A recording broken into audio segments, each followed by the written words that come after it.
neno baya, uwe mwepesi kulifuta sekunde hiyo na dakika hiyo. Ulipinga na kulizuia, kwanza usilitafakari, lipite na mapito yake. Mungu wetu asifiwe. Ni rahisi sana kuhamishwa kwa kupitia maneno. Unaweza ukahamishwa kutoka eneo lilokuwepo ukaingia kwenye eneo lingine ambalo hukutazamia kuwepo. Hebu sema mlango. Masikio yako yanaingiza nini? Huwa unapenda kusikia nini? Na macho yako unapendaga kuangalia nini? Kila ambacho unakiangalia kwa mara nyingi sana ndicho ambacho kinaumbika kwenye moyo.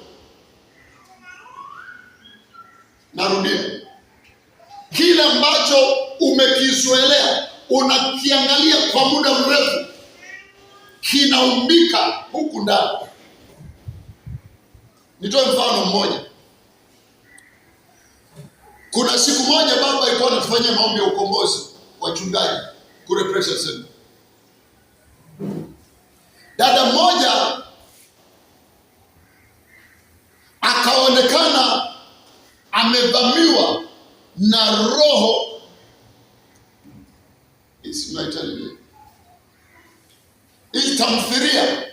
tamthilia sio, kuna lugha lakini ila ni tamthilia. Zile tamthilia alikuwa na akakiri yeye mwenyewe kwamba mtumishi, kwa kweli ni sahihi, kwa sababu haiwezekani mimi, yaani tangu nilipoanza kufuatilia, anafuatilia ile story, anafuatilia sasa mpaka sasa imetokea, imeumbika huko ndani. Kumbe ni roho na inakaa ndani ya huyo mtu. Yesu asifiwe. Bwana Yesu asifiwe. Ni kama vile ambavyo unazoelea kuja kanisani. Kama unakuja mara zote kanisani, unasoma Biblia mara zote, muda mwingi, ile sura ya Kristo inaumbika. Na ndio maana ukikaa katikati ya watu ambao hawamchi Kristo, wewe uko tofauti sura yake. Kwani sura ya Petro ilibadilika. Petro ni yule na anafanana wenzie kabisa. Lakini alipokaa katikati ya watu, wanasema angalia, hata kutembea kwake anafanana yule jamaa. Hata kusema kwake anafanana nani?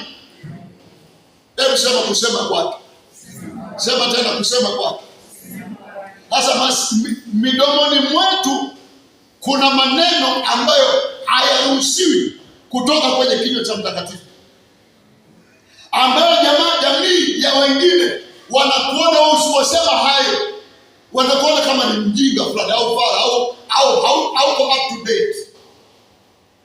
Wewe sio wa kileo, wewe sio wa kisasa. Kwani kwa sababu kila wanachokifanya wenzako wewe haukifanyi. Kila wanachokiwaza wenzako ambacho wanakishobokea wewe huna mpango nacho. Sasa wewe unaonekana umepitwa na wakati. Mungu wetu asifiwe. Amen. Acha mambo mengine yakupite. Sio kila linalokuja la kwako na kuhusu. Mengine ni ya wengine. Amen. Sio kila fashion na kuhusu. Fashion zingine zimebuniwa kuzimu ili kwa nasa watu. Sasa wewe unaiga kwa sababu niliona kwa dada fulani amevaa hivi na unaenda kuweka mshono ule. Sikiliza, saa yoyote unapokwenda kusema chochote, angalia amani ya Kristo iko huku ndani. Biblia inasema hivi, amani ya Kristo na iamue mioyoni mwetu. Sio kila kitu ambacho unakiona kinafaa kwa ajili yako. Mungu wetu asifiwe. Usifungue mlango. Usimruhusu adui achukue nafasi kwenye maisha yako. Biblia inasema hivi, tafakarini yaliyo juu. Wafilipi 4:8. Tafakarini yaliyo juu Mungu aliko. Msitafakari ya dunia. Ya dunia hamtayamaliza wala hamtayaweza. Jina la Bwana libarikiwe sana. Bwana Yesu asifiwe.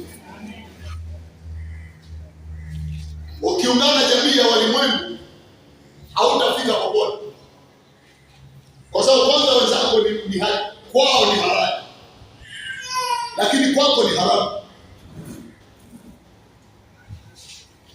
Kwenda kwenye disco kwao ni halali, lakini kwako ni haramu.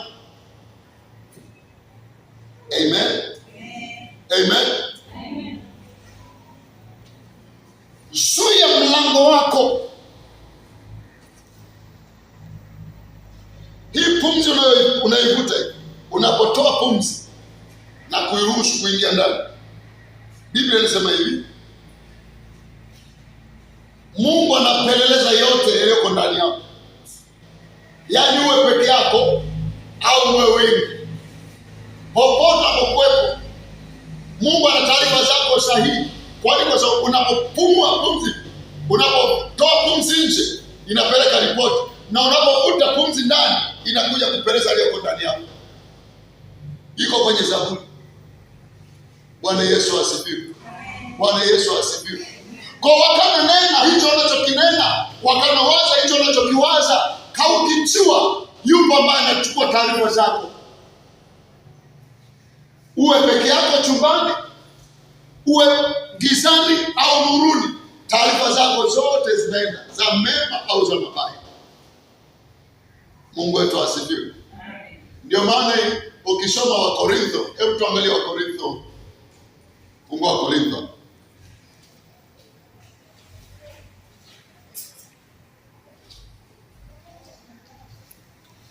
Ya kuhani wa maungamo yetu, wanaojua vizuri na wale wenzetu waliotoka wakati walikuwa wanaotoka hapa.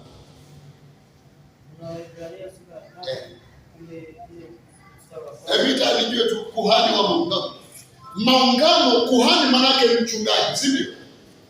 Kwa kuhani wa maungamo ni mchungaji wa maungamo yetu. Kwa chochote ambacho nakinena, chochote ambacho nakiwaza, yuko kuhani wa maungamo. Kinapitia kwenye kinywa chako, unachokinena kwenye kinywa chako kinaingia. Kinywa chako ni mlango wa kupeleka yale maungamo yako mbele za Mungu. Sasa pale mbele za Mungu yakifika, yuko kuhani, yuko mchungaji, anachunga kile ulichokiungama. Lakini huyu mchungaji, kuhani wa maungamo, anayechunga yale maneno mema, ndio kazi yake wetu. Hebu sema kuhani wa maungamo. Sema mchungaji wa maneno yangu. Kwa yuko anayechunga maneno ya kinywa chako pale mbinguni. Ndio maana neno lako lote linakumbuka tangu ulipopata ufahamu mpaka leo hii, maneno yako yanahifadhiwa na yanakumbuka. Amen. Lakini upande wa pili yuko kuhani wa mabaya. Ndio maana Biblia inasema hivi, yule mshtaki wetu anaenda mbele za Bwana kule mbinguni. Huyu mshtaki, huyu shetani ambaye ni mshtaki wetu, anaenda kufanya nini kwa Bwana? Kuna maungamo mabaya, kuna maneno mabaya ambayo umeyanena au mai kuyanena, yanafika mbele za Mungu. Niliwahi kuambia mbele za Mungu yanafika maneno mawili, mema na mabaya. Yaani ameongeongea tangu asubuhi mpaka unapokwenda kulala kitandani, umeongea stori nyingi. Yale maneno yote yanagawanyika kwenye makundi mawili, maneno mema na maneno mabaya. Sasa maneno mema, yuko kuhani, yuko mchungaji, yuko mlinzi wa yale maneno, anayechunga yale maneno. Na maneno mabaya, yuko mchungaji, yuko kuhani wa maneno mabaya, anaitwa shetani. Na shetani anapokwenda mbele za Mungu, anamwambia Baba, maana Mungu ni baba yake shetani. Anamwambia wewe Baba, wewe ni wa haki. Maneno mabaya si halali yako kukaa kwako. Nipe haki yangu. Na Mungu kwa sababu ni wa haki, anamkabidhi maneno. Akimkabidhi yale maneno, sasa yanapogeuka kuja kwako huku duniani, anakuja kuyatendea kazi yale maneno ambayo umetamkiwa au umetamka mabaya. Shetani anakwenda kuyachukua, na ushahidi ndio mlango wa shetani kuingia kuharibu maisha ya mtu kupitia maneno aliyonena au aliyonenewa. Na nielewa vizuri. Ndio maana sasa kabla ukwenda kulala, hakikisha unatubu kwa maneno yoyote ambayo umewaza kinyume. Hakikisha unatubu kwa mawazo yoyote uliyowaza vibaya kinyume na mapenzi ya Mungu, na matendo yoyote mabaya uliyotenda mchana kutwa kabla ya kwenda kulala. Make sure unatubia na kwamba Mungu nisamehe na kuelewa.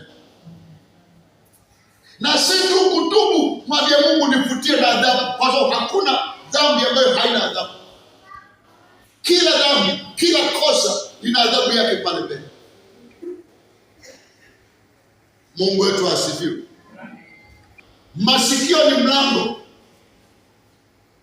Vyote hivyo vinaingiza au kutoa. Kwenye vikao vyako, unafikiri mnaongea gani tangu asubuhi mpaka jioni? Nafikiri wewe ndio shahidi. Ukiwa sokoni, ukiwa kule kijiweni kwako, pale ukiwa na mashosti, mnapiga story. Zile story zinaelekea nani? Zinampa Mungu tukufu. Yale maneno mnaongea huwa yanampa Mungu heshima. Hayo mawazo unayowaza kichwani mwako, unawaza mema, unawaza ya Mungu, unawaza kumtukuza Mungu kwenye mawazo yako. Usiwaze kushindwa, hata kama uko kwenye mazingira ya kushindwa. Yaani unaweza ukaa kwenye mazingira ya kushindwa, ni ukweli kabisa, uko kwenye mazingira ya kushindwa, lakini wewe sio mshindwa. Ijapo uko kwenye mazingira ya kushindwa. Kuwepo kwangu kilabuni au kuwepo kwangu kwenye baa haimaanishi na mimi ni mnywaji wa pombe. Naweza nikawepo pale kilabuni au niko kwenye ile baa na shuhudia walevi waokoke. Sasa wewe ukiniona tu kwenye baa, sema kwa macho yangu nimemwona mchungaji huko kwenye baa. Mungu wetu asifiwe. Sasa bahati mbaya, bia ni nyeusi na Coca-Cola ni nyeusi. Sasa tukiweka kwenye meza, wewe ukipita, kwa mfano unapita kwenye mlango pale, si tumekaa, utasema nina uhakika nilimwona mchungaji wako anakunywa bia. Kumbe mimi nimeenda kwa agenda nyingine ya kushuhudia. Mungu wetu asifiwe. Kuna wakati fulani nilikuwa nafanya kazi. Sasa tukitoka kazini, tuko kazi ya field huko. Kwa unakuta umechoka, mavumbi tuko kwa. Asa jamaa, tumekutana saa 12 kwenye bafari, kwa sababu 98% ya wafanyakazi wenzangu wote ni walevi. Wote. Na kiko cha asili tulikuwa kama wawili tuliokuwa. Sasa gari nayotumia ni ile moja. Hauwezi ukasema tuende kwenye nani ambako hakuna bia. Wote wanakuambia tunakwenda pale. Kwa wote wanakwenda pale, wenzetu wanajipongeza na bia zao na nini. Na sina nunua soda. Sasa hatujitengi na soda zetu hapo. Mungu wetu asifiwe. Sasa wale wahudumu wanapopita, namuita mhudumu mmoja. Anapokuja pale nilipokaa, unaanza kumshuhudia habari za Yesu. Lakini uko kwenye mazingira ya baa. Sasa kwenye yale mazingira, si kila aliyekwenda kwenye baa anatamani kuifanya ile kazi. Ila kwa sababu ya mazingira, maisha fulani aliyonayo yamemlazimisha awepo pale. Kuna binti mmoja alisikitisha sana. Akasema, mtumishi, hii kazi siipendi kuliko unavyofikiri. Lakini kwa bahati mbaya nimezalishwa. Nina mtoto mchanga na miezi 2. Nimemwacha nyumbani kwa sababu nikikaa pale nyumbani mtoto atakufa na babake amekimbia.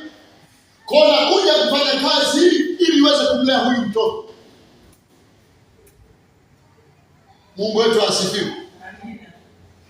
Asema kwani ukibadilisha kazi, ukipewa kazi nyingine uwezo utafanya?